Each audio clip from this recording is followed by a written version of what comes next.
Hello guys, मैं मुर्तजा आलम आपका welcome करता हूं। साल नया है, काफी दिनों बाद मैं ये वीडियो बना रहा हूं। बीच में कुछ जरूरत आ पड़ी थी, इस वजह से मैं नहीं बना पा रहा था। 2025 आप सबका अच्छा गुजरे और आपके लिए तरह तरह की खुशियां लेकर आए। खैर, आज के वीडियो का जो टॉपिक है वो है हमारा home planet the earth.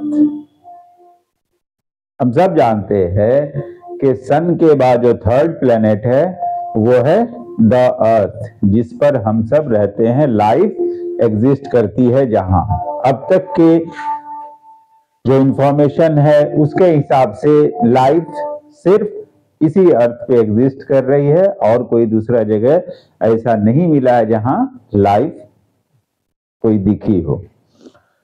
Size के हिसाब से देखें तो अर्थ इस सोलर सिस्टम का 5th लार्जेस्ट प्लैनेट है, 5वां लार्जेस्ट प्लैनेट है। और अगर सन के बाद ऑर्डर में देखें तो ये 3rd प्लैनेट है। अब यहां पर लाइफ कैसे एग्जिस्ट करती है और जगह क्यों नहीं है एग्जिस्ट कर रही है, तो इसका सीधा सा जवाब ये है कि अर्थ हैबिटेबल जोन में सिचुएटेड है।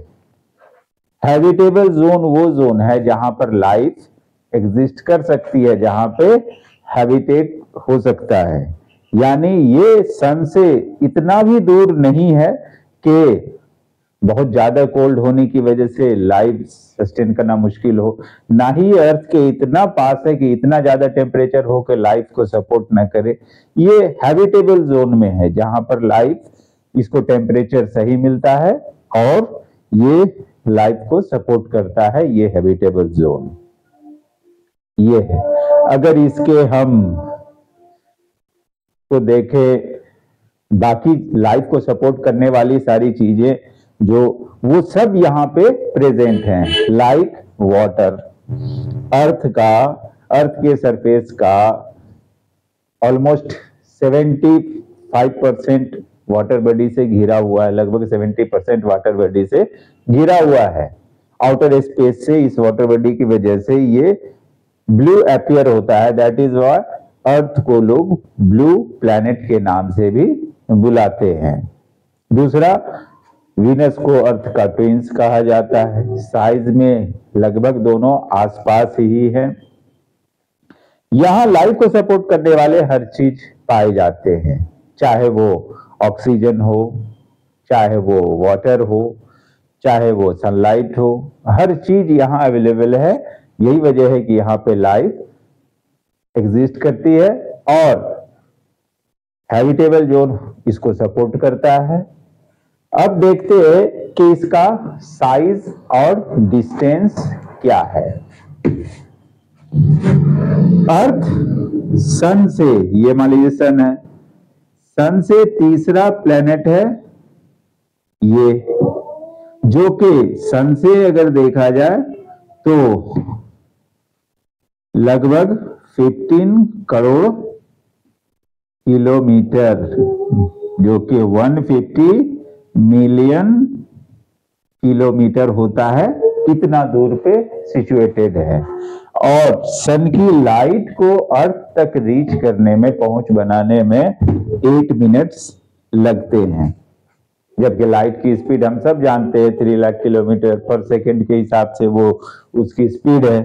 तो इस हिसाब से देखें 8 मिनट जब उसे लग रहा है तो सीधा सा बात है ये है 15 करोड़ किलोमीटर। और इसी को जो साइंटिस्ट हैं वो इसे एस्ट्रोनॉमिकल यूनिट के नाम से जानते हैं, ताकि स्पेस में डिस्टेंस को आसानी से बताया जा सके, एक्सप्लेन किया जा सके। सन और अर्थ के बीच के जो डिस्टेंस है इसे 1 एस्ट्रोनॉमिकल यूनिट माना जाता है और इसी के हिसाब से स्पेस में डिस्टेंस को नापा जाता है।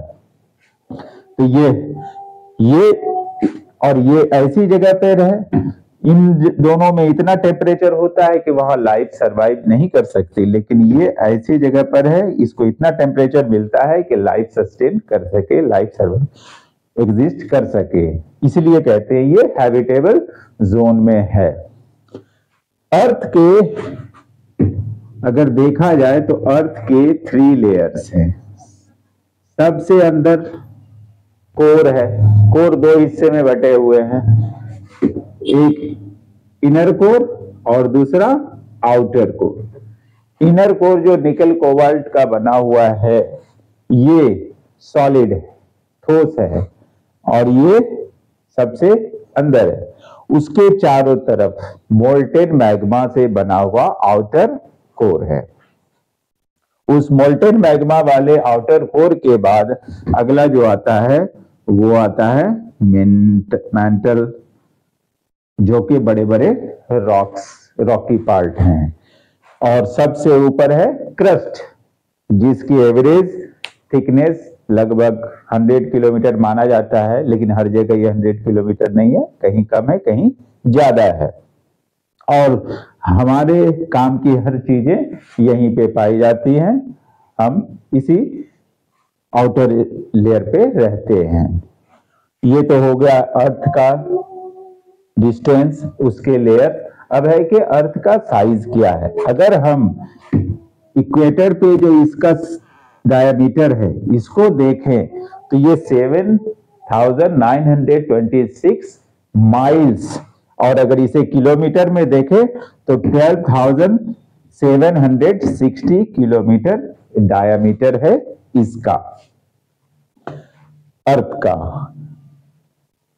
ये है इसका साइज और डिस्टेंस।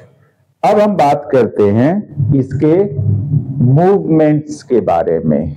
अर्थ में कैसे मूवमेंट्स पाए जाते हैं।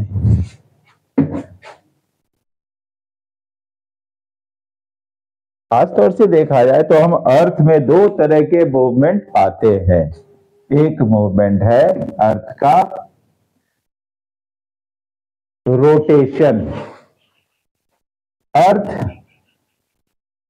23 डिग्री पे एक्सिस पे टिल्टेड है, झुका हुआ है, और ये झुके हुए पोजीशन में ही ये अपने एक्सिस के अबाउट रोटेट करता रहता है, रोटेट करती रहती है ये धरती, और ये वेस्ट से ईस्ट की तरफ रोटेट करती है।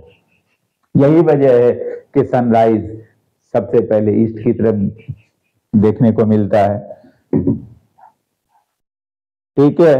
अब इसके इस रोटेशन में टाइम लगता है, इसे अपना एक रोटेशन पूरा करने में 23 आवर्स और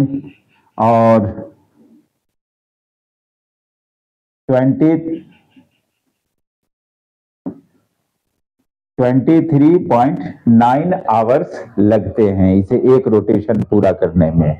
और रोटेशन की वजह से अर्थ पर डेज और नाइट होते हैं। मान लीजिए सन इधर है, सन की लाइट जिस पार्ट में पड़ रही है वहां डे होगा, दूसरा पार्ट इसके अपोजिट साइड है वहां डार्कनेस होगा, वहां लाइट नहीं पहुंच रही है तो वहां नाइट होगा। और ये चूंकि घूमती जा रही है, फिर वो पार्ट जब घूमता हुआ सन की लाइट की तरफ आएगा तो वहां डे होगा। तो इस तरह से डे और नाइट बनते हैं इसके रोटेशन की वजह से।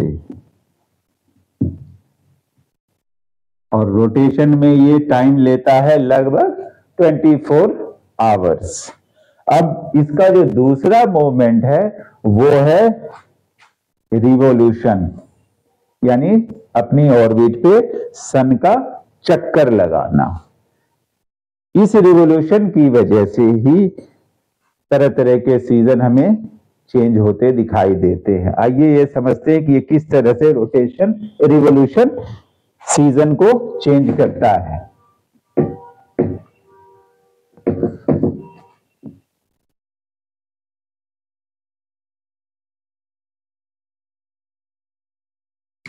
ये है सन, अर्थ का ये पोजीशन, ये पोजीशन, ये पोजीशन, ये पोजीशन ले लेते हैं। अर्थ इस तरह से झुका हुआ है,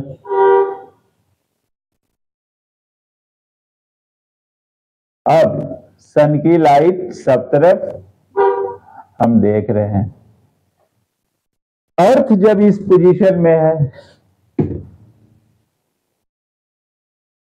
तो हम देख रहे हैं कि साउदर्न हेमिस्फीयर में सन की हीट ज्यादा पड़ रही है, तो ऐसे समय में साउदर्न हेमिस्फीयर में समर और नॉर्दर्न हेमिस्फीयर में विंटर होता है।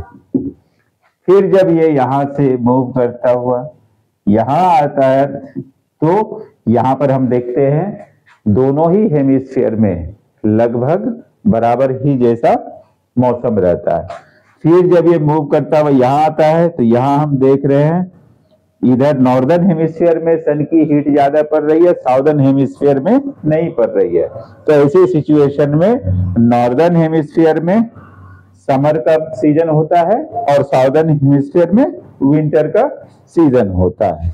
इस तरह से इसके रोटेशन रिवोल्यूशन की वजह से डिफरेंट सीजन चेंज होते हैं।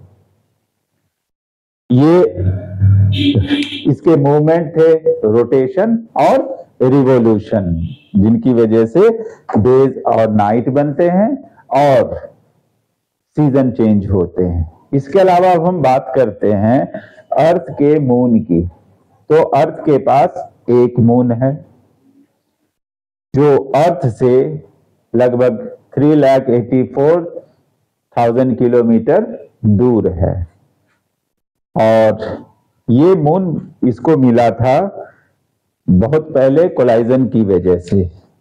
अर्थ के और मार्स के बीच एक थिया नाम का प्लेनेट हुआ करता था। ऐसा माना जाता है कि वो अपना डायरेक्शन बदल के आया और अर्थ के साथ कोलाइड कर गया, जिसकी वजह से अर्थ के अंदर का मोल्टेन मैग्मा बहुत सारा उड़कर स्पेस में बाहर चला गया इस कोलाइजन की वजह से।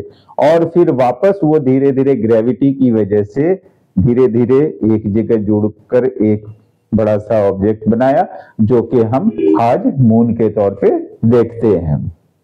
मून की वजह से हमें कई सारे फायदे भी हैं। मून की वजह से कई सारे एस्ट्रॉइड्स जो हमारी अर्थ को नुकसान पहुंचा सकते हैं वो उससे टकरा कर रह जाते हैं, वो अर्थ पे नहीं गिरते।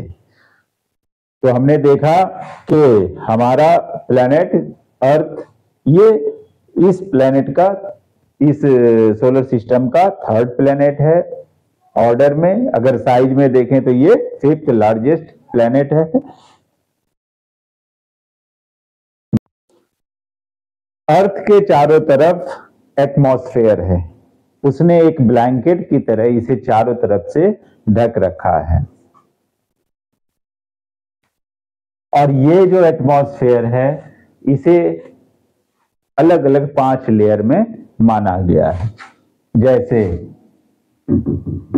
Troposphere, stratosphere, mesosphere, thermosphere and exosphere. ये इसके चारों तरफ एक ब्लैंकेट की तरह इसने अर्थ को घेर रखा है, जिसे हमने 5 अलग अलग इसमें बांटा है। हम सब सबसे नीचे वाले लेयर में रहते हैं। मेसोस्फेयर तीसरा लेयर है। ये वही लेयर है जहां कोई भी स्पेस से आने वाला रॉकी ऑब्जेक्ट आता है, मेटेरॉइड्स ये सब, तो उसमें आग लग जाती है। तो ये इसके एटमॉस्फेयर है। अब है कि अर्थ का जो लैंड है वो क्या है, कैसा है। तो अर्थ का लैंड जो है, यहाँ का जो सरफेस है, यहाँ पर हम सब कुछ पाते हैं। माउंटेन्स पाते हैं, ओशियंस पाते हैं, डेजर्ट है, तरह तरह के यहाँ पर हमें सरफेस में फॉर्मेशन देखने को मिलते हैं। यहाँ का फिजिकल फीचर्स बहुत ही डाइवर्स है। अर्थ के लैंड को 7 कॉन्टिनेंट्स में बांट दिया गया है। ये 7 कॉन्टिनेंट्स कौन कौन से हैं? Asia, Africa, north America, south America, Europe, Australia and Antarctica. तो ये 7 कॉन्टिनेंट्स में इसके लैंड पार्ट बटे हुए हैं। बाकी इसका जो पार्ट है वो वाटर बॉडी से भरा हुआ है, जिस वाटर से कवर्ड है, जिन्हें हम 5 अलग अलग नाम के ओशियंस में बांटते हैं। वो 5 कौन कौन से हैं? ये वाला हिस्सा, इसे हम आर्कटिक ओशियन कहते हैं। उसके बाद यहां आते हैं तो ये एस शेप का जो ओशियन है यह है एटलांटिक।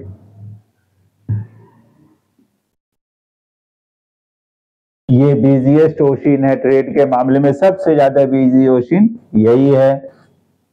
उसके बाद तीसरा है पैसिफिक ओशियन। पैसिफिक ओशियन ये और इस तरफ है पूरा, ये लार्जेस्ट ओशियन है पैसिफिक ओशियन। इकलौता एक ही सिर्फ ऐसा ओशियन है जिसे किसी कंट्री के नाम के साथ जोड़ा गया है, वो है इंडियन ओशियन। और 5वां है साउदर्न ओशियन, जो एंटार्क्टिका अफ्रीका के बीच में सिचुएटेड है।